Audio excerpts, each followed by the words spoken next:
राधा स्वामी जी एक भाई था जिसका आगे पीछे कोई भी नहीं, पर उसके मन में हमेशा एक ही सवाल रहता था, क्या आत्मा सांस लेती है कि नहीं लेती। अब वह भाई बहुत ज्योतिषियों के पास भी जाता था, संतों महात्माओं के पास भी जाता था, लेकिन उस भाई को इस बात का कभी कोई जवाब मिल ही नहीं पाता था कि आत्मा सांस लेती है कि नहीं। अब जब वह भाई किसी सत्संग में जाता था तो वहाँ के लोगों से पूछता था कि मुझे यह बताओ, आप सभी भी सत्संग पर आते हो, क्या आत्मा सांस लेती है। अब कोई उस बात का कुछ जवाब देते थे, कोई कुछ देते थे। कई लोग तो कहते थे यह इंसान पागल है, पागलों जैसा सवाल कर रहा है कि आत्मा सांस लेती है कि नहीं। उस भाई को इग्नोर करके लोग चले जाया करते थे। लेकिन उस भाई को इस बात का जवाब चाहिए तो चाहिए था। अब वह भाई तो एक दिन उस भाई के मन में क्या आया, जब वह बाजार गया तो वह भाई वहीं पर जोर जोर से चिल्लाने लगा और कहने लगा कि मुझे यह बताओ, आत्मा सांस लेती है कि नहीं लेती। जब लोगों ने यह बात सुनी, वहां पर लोग इकट्ठे हो गए कि लगता है यह जो आदमी है पागल हो गया है, पागलों वाली बातें कर रहा है। अब वहां पर कुछ लोग कुछ जवाब दे रहे थे, कुछ लोग कुछ जवाब दे रहे थे, और फिर कई लोग कहने लगे यह पागल है, यह पागलों वाली बातें करता है। लेकिन वह पागल नहीं था, वह उस भाई को सिर्फ जवाब चाहिए था कि हमारी आत्मा सांस लेती है कि नहीं लेती। अब ऐसे ही वहां पर एक भाई, कोई सत्संगी भाई था, दुकान पर कुछ सामान ले रहा था।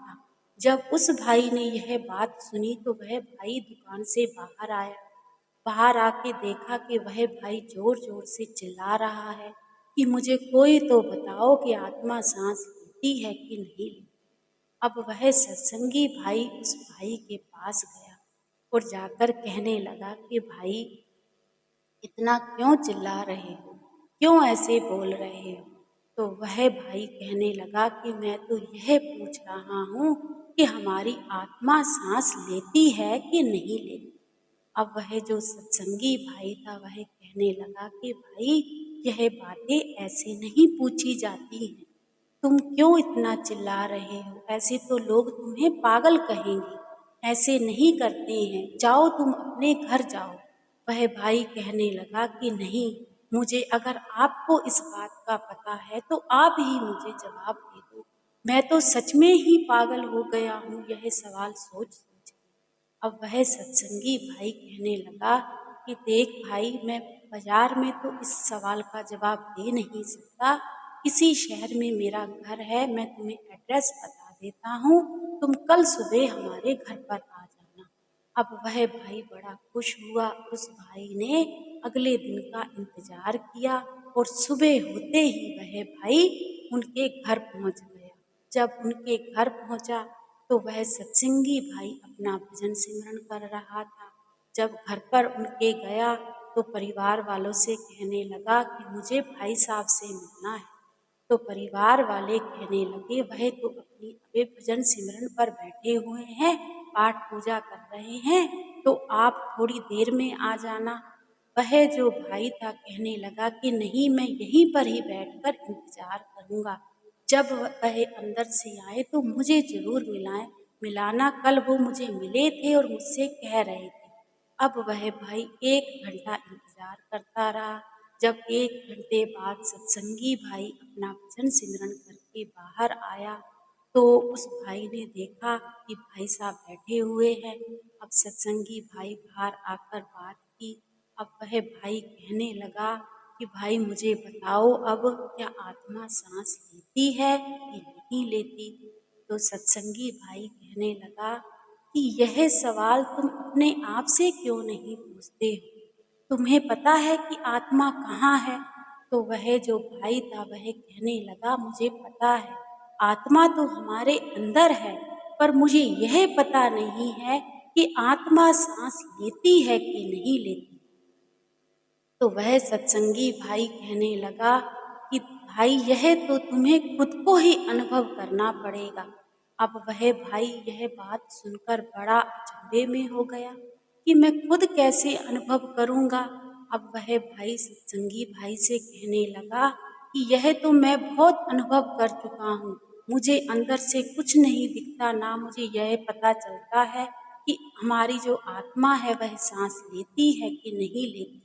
अब सत्संगी भाई कहने लगा, सवाल तो तुमने बहुत अच्छा किया है कि आत्मा सांस लेती है कि नहीं, लेकिन यह बात मैं तुम्हें नहीं बता सकता, यह तो तुम्हें खुद को ही अनुभव करनी पड़ेगी। तो वह भाई कहने लगा कि अगर आप नहीं बता सकते तो फिर आपने मुझे यहाँ क्यों बुलाया? नहीं बुलाना चाहिए था आपको। तो सत्संगी भाई कहने लगा कि मैंने तुम्हें इसी सवाल का जवाब देने के लिए ही यहाँ पर बुलाया है। अगर तुम्हें इस बात का जवाब चाहिए तो तुम्हें पूरे गुरु की शरण लेनी होगी। तो वह जो भाई था कहने लगा, अब यह पूरा गुरु कहाँ है? मैं तो इतना घूमा हूँ, मुझे तो कहीं भी पूरा गुरु नहीं मिला। तो वह भाई सत्संगी भाई कहने लगा, पूरा गुरु ब्यास में है, वहाँ जाकर तुम्हें सारे सवालों के जवाब मिल जाएंगे। तो वह भाई कहने लगा कि वहाँ जाकर मुझे यह पता चल जाएगा कि आत्मा सांस लेती है कि नहीं लेती। तो वह सत्संगी भाई कहने लगा, तुम्हें सारे सवालों के जवाब मिल जाएंगे। बताने को तो मैं भी तुम्हें बता दूं, लेकिन यह हमारे गुरु का हुक्म नहीं है कि हम अंदर की बातें तुम्हें बताएं या किसी और को बताएं। लेकिन इससे पहले मैं तुम्हें बताऊं, यह बात तुम्हें खुद ही पता चल जाएगी और तुम यह बात मुझे खुद बताओगे। अब उस भाई को यह बातें वहाँ पर और भी बहुत सत्संग की बातें बातें हुई। वह भाई बहुत खुश हुआ।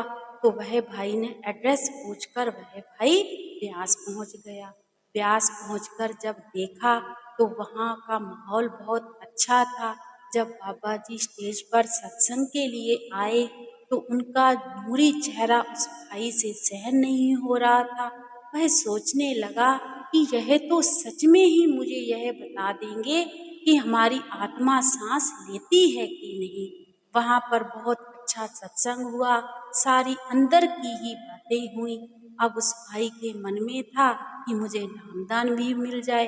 अब वह उस भाई की किस्मत देखो, पहली बार ही वह ब्यास गया, एक ही उस भाई ने सत्संग सुना। जब वह भाई पर्ची लेने गया तो वहाँ पर सेवादारों ने सिर्फ यह पूछा कि नामदान किस लिए लेना चाहते हो। तो उस भाई ने कहा, आत्मा को मैं अंदर से देखना चाहता हूँ।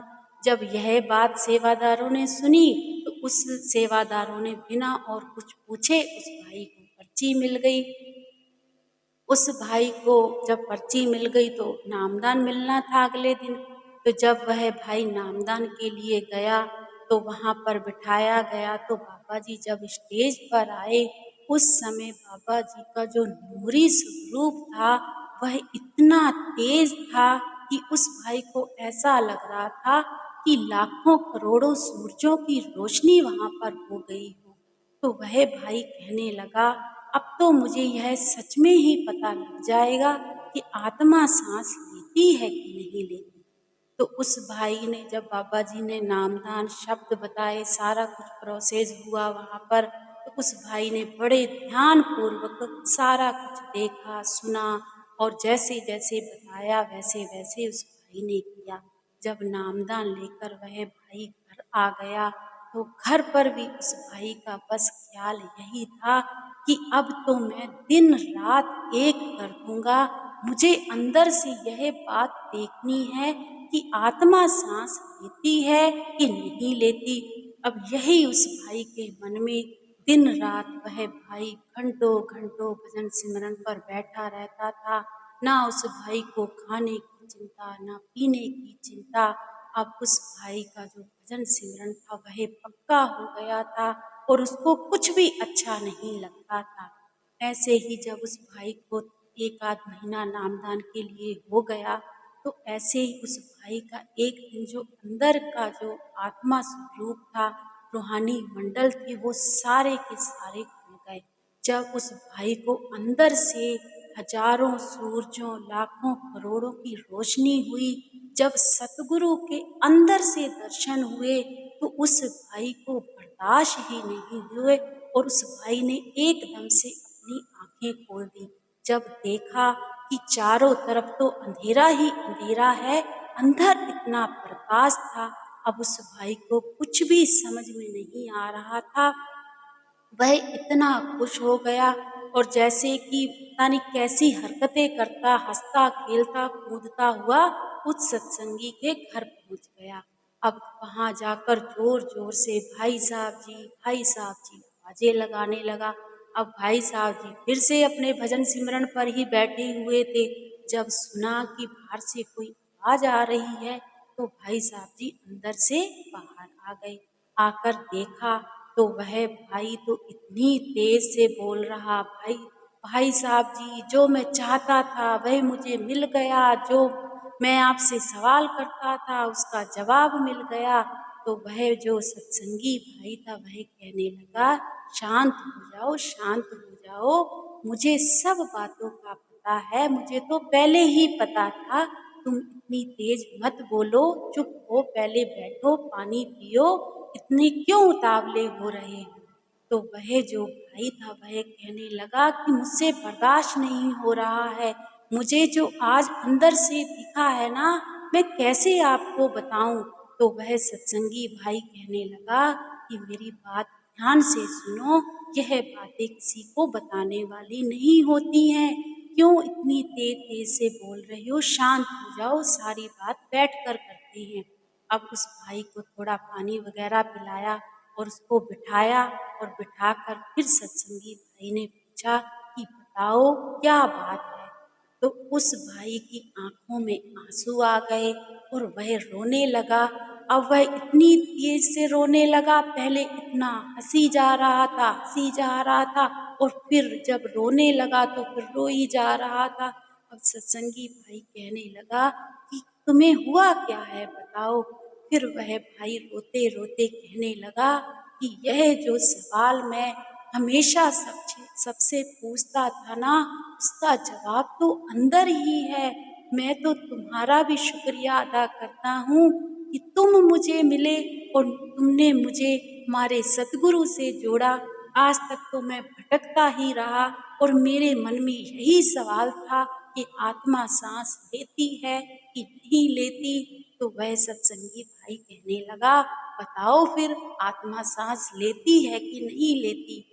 वह भाई कहने लगा कि भाई आत्मा सांस लेती क्या है, आत्मा तो ना मरती है, ना जागती है, ना जिंदा होती है, ना सांस लेती है। आत्मा तो अमर है, उसका तो कोई रुख ही नहीं है, आत्मा ही परमात्मा है। जब हम अंदर जाते हैं ना, तो अंदर से ही हमें आत्मा ही वह है जो सतगुरु बाहर बैठे हुए हैं ना, जो लोग बाहर से दर्शन कर रहे हैं, वह तो सब कुछ मुझे अंदर से ही दर्शन होते हैं। तो आत्मा ही परमात्मा है।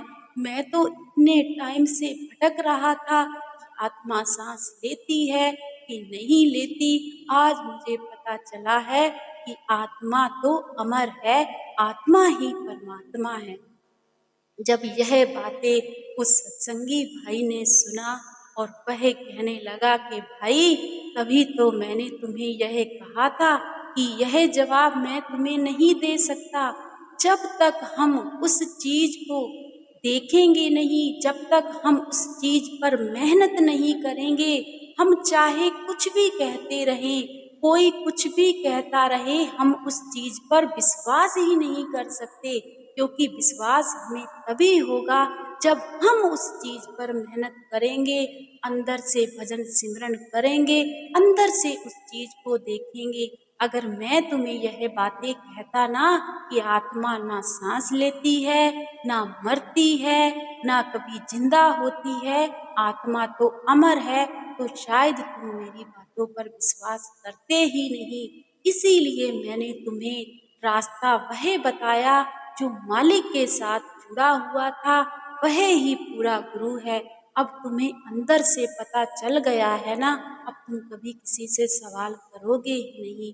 तो वह भाई कहने लगा कि मैं तो सवाल क्या करूँगा, मुझे तो अब किसी सवाल की जवाब की ज़रूरत ही नहीं है। मेरा तो सद्गुरु मुझे अंदर से मिल गया है, अब मुझे कुछ भी नहीं चाहिए, चाहे मेरे अभी प्राण निकल जाएँ। तो सत्संगी भाई बड़ा खुश हुआ कि चलो इसको इसका जवाब मिल गया है। ऐसे होते हैं हमारे गुरु। उस भाई को लटक थी कि मुझे यह जवाब चाहिए, तो उस भाई को एक सत्संगी भाई मिला और मालिक के साथ वह भाई जुड़ गया और उसको वहाँ से अंदर से ही पता चल गया कि आत्मा कभी मरती ही नहीं है, आत्मा अमर है। तो हमें यह कभी नहीं सोचना चाहिए, जो कुछ भी है हमारे अंदर ही है, हमें अपने भजन सिमरन पर ध्यान देना चाहिए। इसीलिए हमारे सद्गुरु हमेशा एक बात कहते हैं, जींदे जी मरो। जब हम जींदे जी मरेंगे ना, तभी जिंदगी जीने का पता है। जब हमने भजन सिमरन ही नहीं किया और हमारे श्वास ही खत्म हो गए, तो फिर हमें इस दुनिया में आने का कोई भी फायदा नहीं है। फायदा हमें तभी है जब हम अंदर से उस मालिक के दर्शन करेंगे और जीते जी मरेंगे। जीते जी वही मर सकते हैं जिन्होंने पूरे गुरु की शरण ली है, पूरे गुरु के हो गए हैं, पूरे गुरु से नामदान लिया है। राधा स्वामी।